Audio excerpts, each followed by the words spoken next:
Hey guys, it's TR. It's another day. Waiting for the UPS guy to bring the new frets, and I ordered a couple of bum nuts too.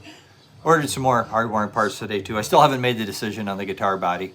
My wife's leaning towards liking a candy apple or a metal flake red. We'll see. But I started working on this and I realized I probably should be showing you guys what I'm doing. So come on down here.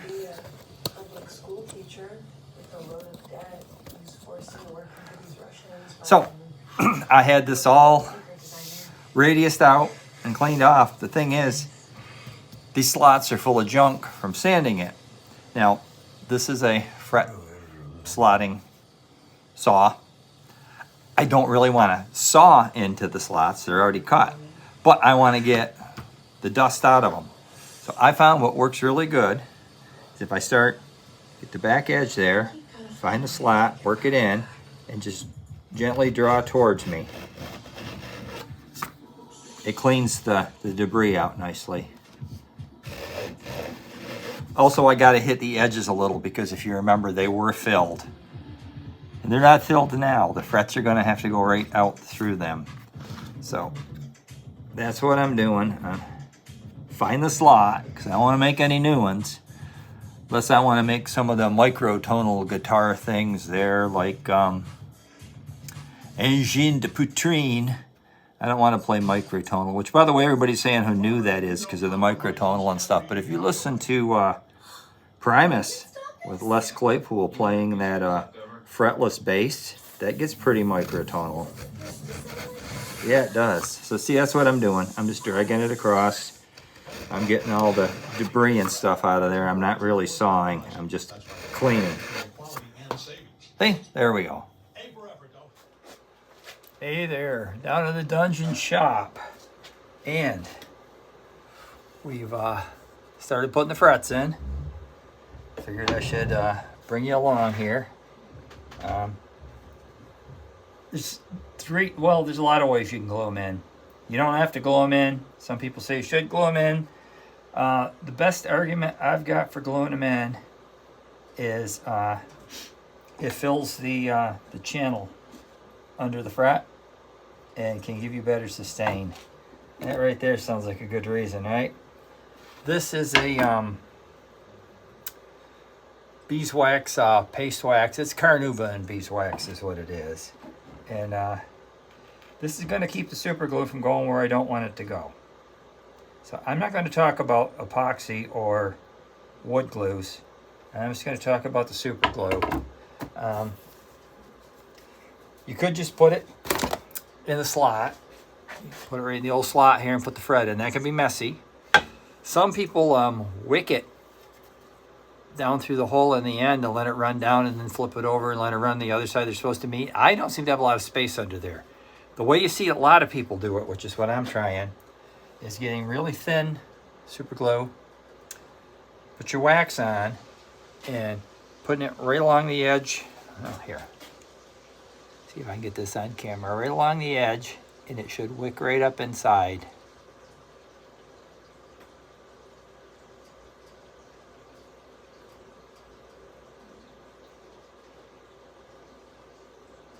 You can see it pull it right up underneath.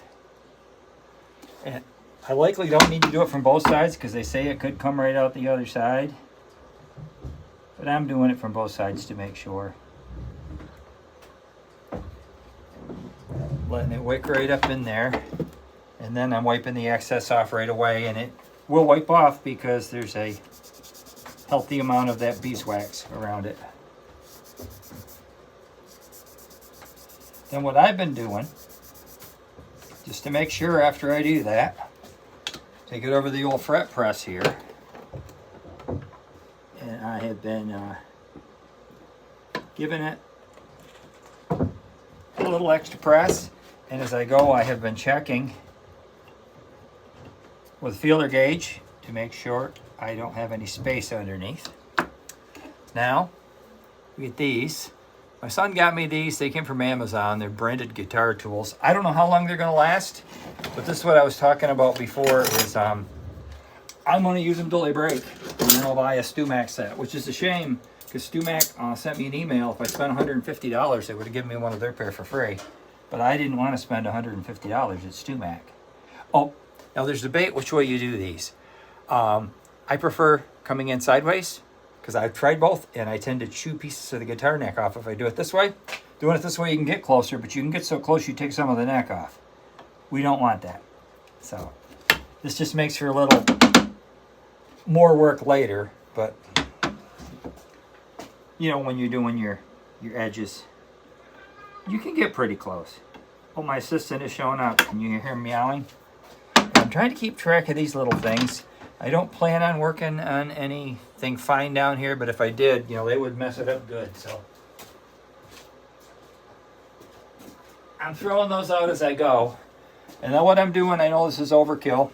After I clip the ends, I'm popping her in again, giving her another little presseroo, and I'm checking.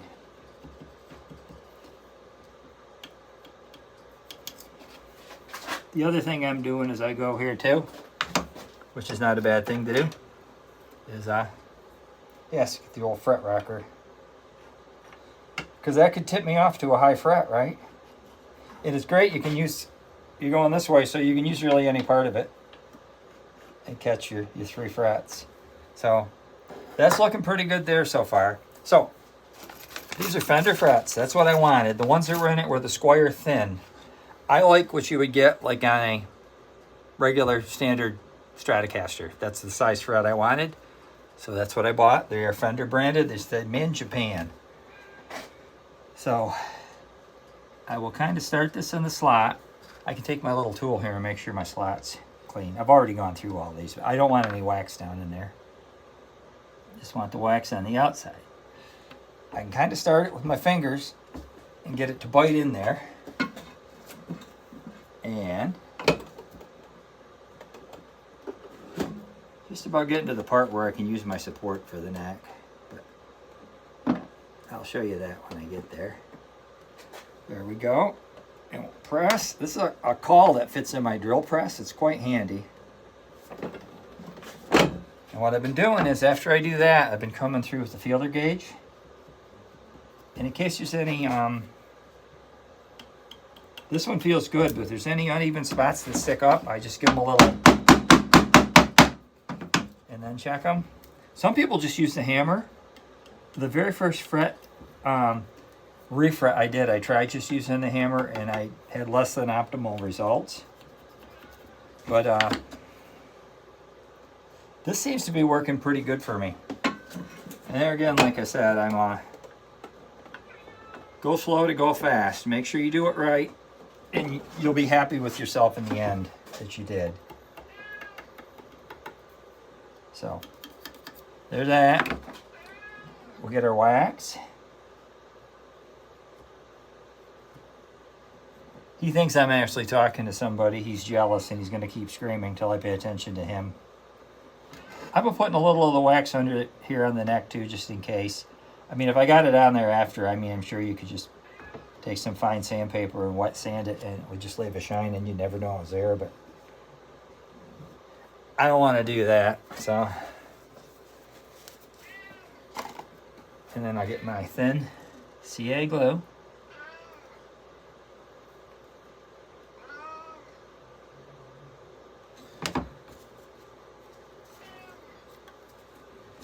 Get my bead that's gonna wick its way up in there, and you can see that it disappears. And that's, like I said, you want it to get right up inside of the fret slot, so that you have a very solid connection with your fret and the fingerboard for sustain. At least that's what they claim. That one I'll buy. I could see where having a solid connection with the fret to the fingerboard would.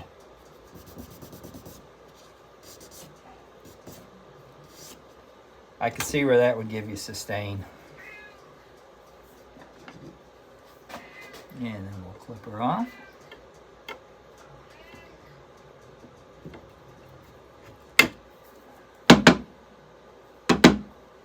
I'll come out of there.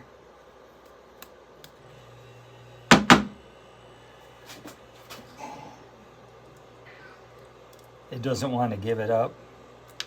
There it goes. Spin it around. Come down here. Here's the other side. And anyhow, I hope you kind of get the idea. Yes, this is going to take a while. I'm going to go away, and I'll come back when it's all done, and then show you what we have to do to make it so you can play this thing. Okay, so I'm back upstairs. We got all the frets in. You know, some people would like show you them doing the whole thing and play it on fast forward, or they play some AI song or something, but you don't need to hear or see that, do you? So it's covered with beeswax now. So I need a solvent to get the beeswax off. And ta-da! Yeah, that's what's gonna do the trick.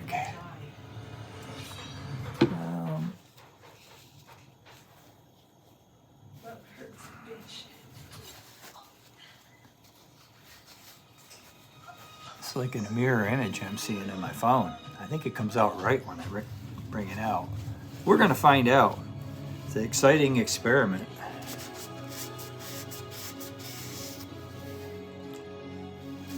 Well, you don't need to see me do all of this. Point was being, Ronson, all was the secret sauce to get the beeswax off. I will be back when we start the next step. But let me, one thing first. I don't know if I'm gonna have to do anything with these frets. I have put my rocker around here, and I may have done such a good job. I don't know, we're gonna find out when the time comes.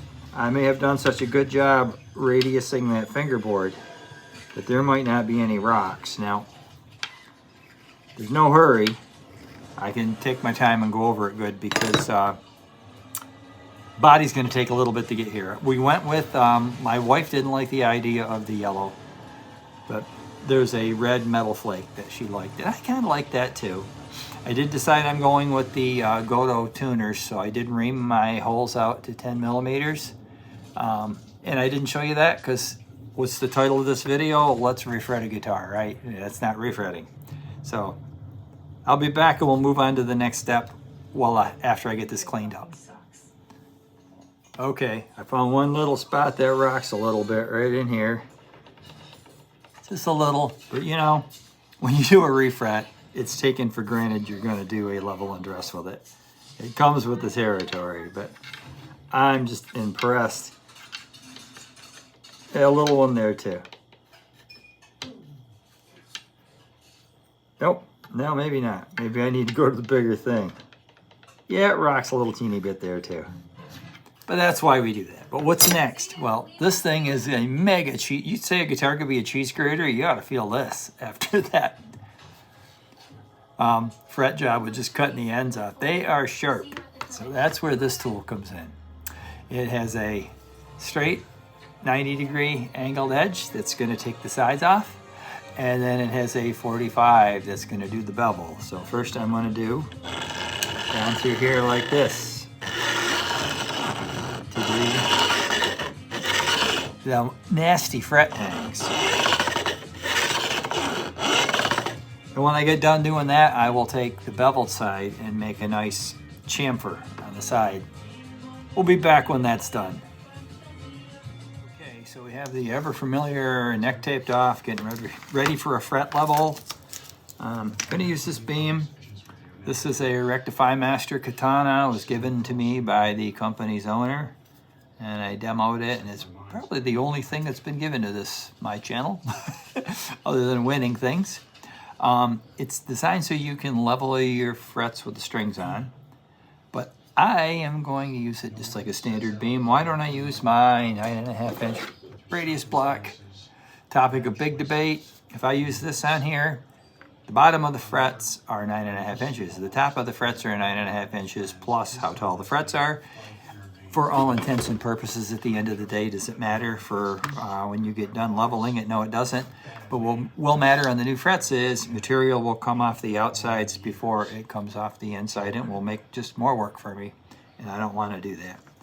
So I'm going to glue this on here. It's adhesive paper, and we'll do a little fret leveling with it.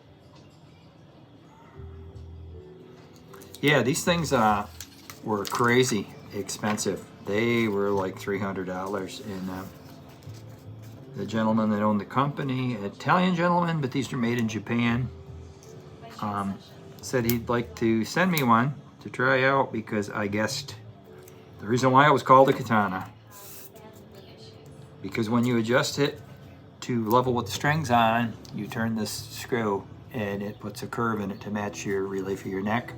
So I said, oh, curved like the blade of the samurai sword, the katana. And he said, you're the only one that's ever got that. I'd like to send you one. I said, sure, I'll take one. I like free stuff. So I'm gonna kind of go back and forth in like a Z pattern. And my goal is to go till I don't have any more blue marker on the frets, the usual. And then from there, we'll do some crowning and stuff, okay? We'll be back. Okay, so this is my fret guru. There are many like it, but this one is mine. Amazon makes copies of this, which from what I gather and read and have been told are crap. This is really good.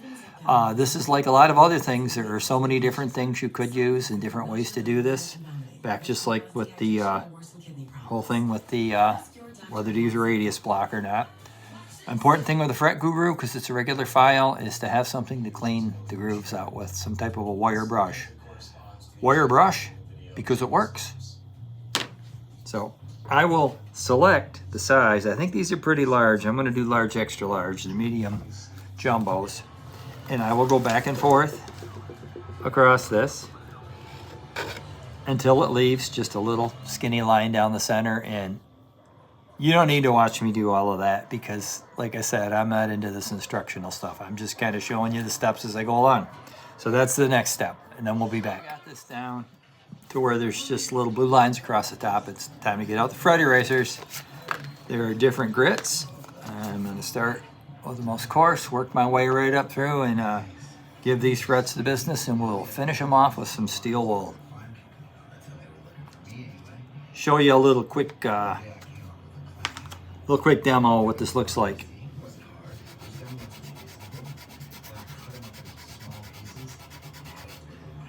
Whole length with every color, and I'll be back. I went through every fret eraser, and now I'm going to use steel wool. Another controversial thing. Oh, you'll stick to your pickups and all this stuff. There's so many different ways to do this. So many different things you can use, and everybody just needs to find their own way how they want to do it.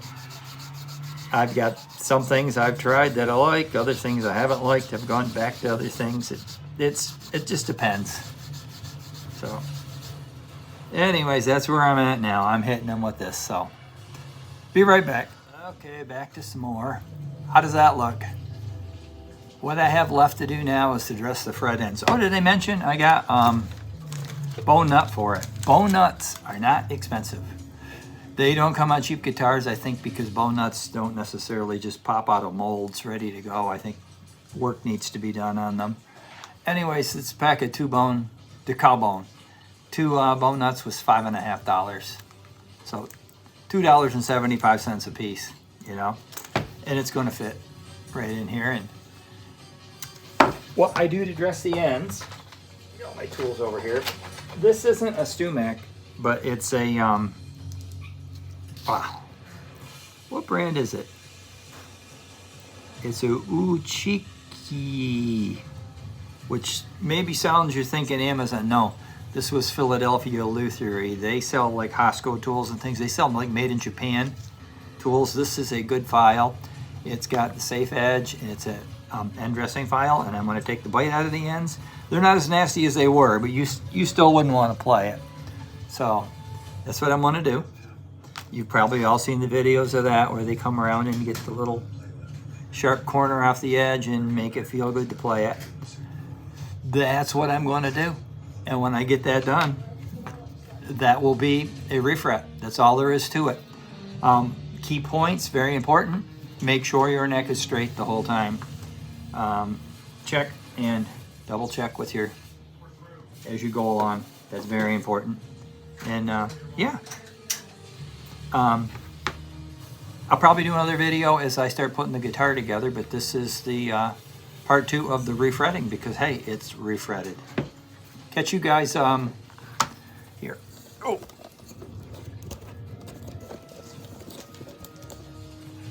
I will catch you guys later. I'm gonna do some more videos, and in case you notice my rosy cheeks, I'm not Santa Claus. I got some kind of virus, but hey, when there's guitar teching to do, the show must go on.